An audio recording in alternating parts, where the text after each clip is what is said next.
Hello dear student, आप सभी का स्वागत है आज की क्लास में। और दोस्तों आज हम आपके इकोनॉमिक्स का चैप्टर नंबर फर्स्ट के मोस्ट इंपोर्टेंट क्वेश्चन पढ़ने वाले हैं, पीवाई क्वेश्चन पढ़ने वाले हैं, जो कि आपके एग्जाम के लिए दोस्तों मोस्ट इंपोर्टेंट होने वाला है। तो वीडियो को लास्ट तक देखना और बिना किसी टाइम को जाए कि दोस्तों क्लास को स्टार्ट करते हैं और समझते हैं कि इस चैप्टर से कौन से मोस्ट इंपोर्टेंट क्वेश्चन आपके एग्जाम में आने वाला है। दोस्तों जल्दी इसलिए बोल रहा हूँ क्योंकि हमारे पास टाइम नहीं है, हमें जल्दी जल्दी पढ़कर अपने एग्जाम में अच्छे मार्क्स करने हैं। तो दोस्तों चलिए क्लास को स्टार्ट करते हैं। पहला क्वेश्चन है, पालमपुर में मुख्य उत्पाद क्रिया क्या है। देखिए दोस्तों थोड़ा गला खराब हो रहा है क्योंकि लगातार क्लास लेनी पड़ रही है आपके सारे चैप्टरों की, इसलिए तो थोड़ा एडजस्ट करना, ठीक है। पालमपुर में मुख्य उत्पाद क्या था। देखिए दोस्तों पालमपुर की मुख्य उत्पादन गतिविधियां या फिर क्रिया क्या थी दोस्तों, खेती थी। यहाँ पे क्या होती थी, खेती होती थी। यहाँ के लगभग 75% लोग खेती से अपना जीवन बिताते थे, उस पर निर्भर रहते थे। इसके अलावा डेयरी, लघु स्तरीय विनिर्माण और परिवहन जैसे गैर कृषि कार्य भी किए जाते थे, लेकिन 75% से ज्यादा काम यहाँ पे कृषि का होता था, याद रखना, ठीक है। अब चलते हैं अगले क्वेश्चन पर। देखिए अगला क्वेश्चन क्या है,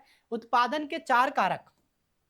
उत्पादन के चार कारक कौन कौन से हैं। तो दोस्तों देखिए, पहला देखिए, किसी भी वस्तु या सेवा के उत्पादन के लिए चार कारक बहुत जरूरी होते हैं, जो कि पहला है भूमि, दूसरा श्रम, तीसरा भौतिक पूंजी, चौथा क्या है, मानव पूंजी। देखिए भूमि यानी प्राकृतिक संसाधन जैसे भूमि, जल और खनिज, ये सारी चीजें जरूरत होती है। उसके बाद कार्य करने के वाले लोग चाहिए होते हैं। भौतिक पूंजी में मशीनें, औजार, कच्चा माल और नगद धन, ये सारी चीजें चाहिए होती है किसी भी काम को खोलने के लिए। आगे है मानव पूंजी, ज्ञान, उद्यम, जो सभी कारकों को जोड़ता है, ठीक है। तो ये सारी चीजें चाहिए होती है किसी भी काम काज को लगाने के लिए। इंग्लिश वाले बच्चे यहाँ से देख लेंगे, सारा नोट कर लेंगे, ठीक है। आगे चलते हैं, अगला क्वेश्चन है हमारा, हरित क्रांति की मुख्य विशेषता क्या है। क्या बताना भाई यहाँ पर आपको, हरित क्रांति की मुख्य विशेषता क्या है। तो इसको जरा ध्यान से समझने की कोशिश करना। हरित क्रांति वाला क्वेश्चन कई बार आता है, जिसके अंदर जब भारत के अंदर जब अकाल पड़ा था तो उस समय में हरित क्रांति लाई गई थी। जरा समझते हैं इसमें क्या है। देखिए हरित क्रांति 1960 दशक में के अंत में आई। इसकी प्रमुख विशेषता ये थी, देखिए क्या है, HY बीजों का उपयोग किया गया, मतलब हाई याल्ड वैरायटी के जो सीड्स थे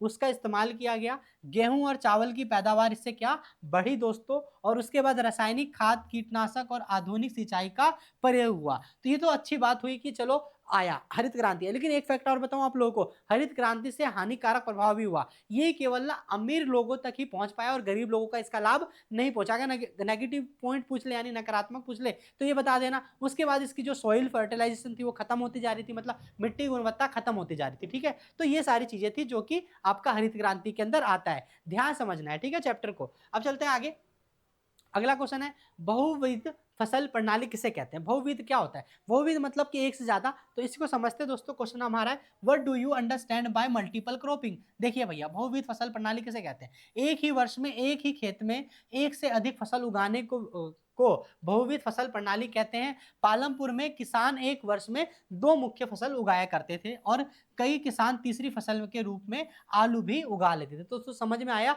कि आपका बहुविधि फसल प्रणाली किसे कहते हैं, तो इसी चीज को कहते हैं, ठीक है भाई। अब चलते हैं आगे, तो इंग्लिश वाले बच्चे यहां से ये नोट कर लेंगे सारा, ठीक है। चलिए अब चलते हैं आगे, अगला क्वेश्चन है हमारा कि स्थायी पूंजी और कार्यशील पूंजी में अंतर बताइए। स्थायी पूंजी और कार्यशील पूंजी, तो यहाँ पे साफ साफ दिखता है, जैसे कि हम मान लो हम कोई फैक्ट्री खोलते हैं तो फैक्ट्री में जो मशीन लगाते हैं वो स्थायी पूंजी हो गई, लेकिन जो मशीन में जो प्रोडक्ट बना रहे हैं उसके लिए जो मटेरियल आ रहा है वो क्या हो गया, वो अस्थायी पूंजी हो गई, ठीक है। तो इसको जरा ध्यान समझते हैं, देखिए क्या है। देखिए पहले स्थायी पूंजी का देखिए, कई वर्षों तक उपयोग होने वाली मशीनें और औजार, ठीक है, ये सब चीजें आती है आपके, और ठीक है। उसके बाद उदाहरण जैसे कि ट्रैक्टर, हल और कंप्यूटर, ये सारी चीजें जो होती है दोस्तों आपका हमेशा चलता है। फिर उसके बाद अगला क्या है, कार्यशील पूंजी, जिसे कहते हैं उत्पादन में खर्च होने वाली पूंजी, जिसे उदाहरण सूत, मिट्टी और नकद पैसा, ये चीजें, ठीक है आपका। तो यहाँ से ये समझ लेना, इधर की तरफ से जो है आपका ये वाली चीज है, ठीक है। जो हम डेली जो जो डेली यूज करते हैं, जो डेली खत्म हो जाता है उसे हम क्या कहते हैं दोस्तों, कार्यशील पूंजी कहते हैं। और जो हमेशा चलता रहता है उसे कहते हैं स्थायी पूंजी, ठीक है। इंग्लिश में भी कहते हैं फिक्स कैपिटल और वर्किंग कैपिटल, ठीक है भाई, यहाँ पर याद रहेगा चीजों को। चलिए अब चलते हैं आगे, ठीक है, यहाँ इंग्लिश वाले बच्चे ये नोट कर लेंगे। अब आगे चलते हैं, छोटे किसान अपनी खेती के लिए पैसे का इंतजाम कैसे करते थे, ठीक है ना। क्वेश्चन क्या है, how do small farmers arrange capital for farming, ठीक है। तो देखिए दोस्तों ध्यान समझते हैं। देखिए छोटे किसान के पास बचत नहीं होती थी, है ना, सेविंग नहीं कर पाते थे। वह खेती के लिए साहूकारों या फिर बड़े किसानों से कर्जा लेते थे और इस कर्ज पर ब्याज दर ज्यादा होती थी, ठीक है ना। लोग किसानों को ही हर बार लूटा जाता था, कर्ज भी ज्यादा होता था, ठीक है। फिर उसके बाद है जिससे वह अक्सर कर्ज के जाल में फंस जाते थे, ठीक है ना। देखो यहाँ पे इंग्लिश में भी लिखा हुआ है, small farmer usually have no saving, they borrow money from the large farmer और village money lenders, the rate of interest is very high और which often traps them in depth, मतलब गहराई में चले जाते थे। तो हिंदी इंग्लिश का फर्क मत करना, यहाँ पर आप समझ लो क्वेश्चन यही कह रहा है, बाकी आप ये यहाँ पर ये इंग्लिश में लिखा हुआ नोट कर सकते हो, ठीक है। और नोट क्या करना है, पढ़ ही लेना वीडियो को पॉज करके। आगे चलते हैं, अगला क्वेश्चन है आपका कि किसान और खेत मजदूर में अंतर बताइए। किसान और खेत मजदूर में क्या अंतर होता है। देखिए दोस्तों, किसान अलग होते हैं और खेत मजदूर अलग होते हैं। किसान वे होते हैं जिनकी जमीन होती है, खेत मजदूर जो उसकी जमीन पर काम करता है। जरा ध्यान समझेंगे, देखिए किसान के पास अपनी या किराए की भूमि होती है, मैंने पहले ही कहा था आप लोगों को, ठीक है ना। क्या है यहाँ पे देखिए, अ फार्मर ओन्स और lands rents land to grow crops, ठीक है। देखिए मजदूर के पास भूमि नहीं होती थी और वह दूसरों के खेतों में मजदूरी करते थे, तो इसे कहते हैं खेत मजदूर। जो जिनके पास क्या होती है,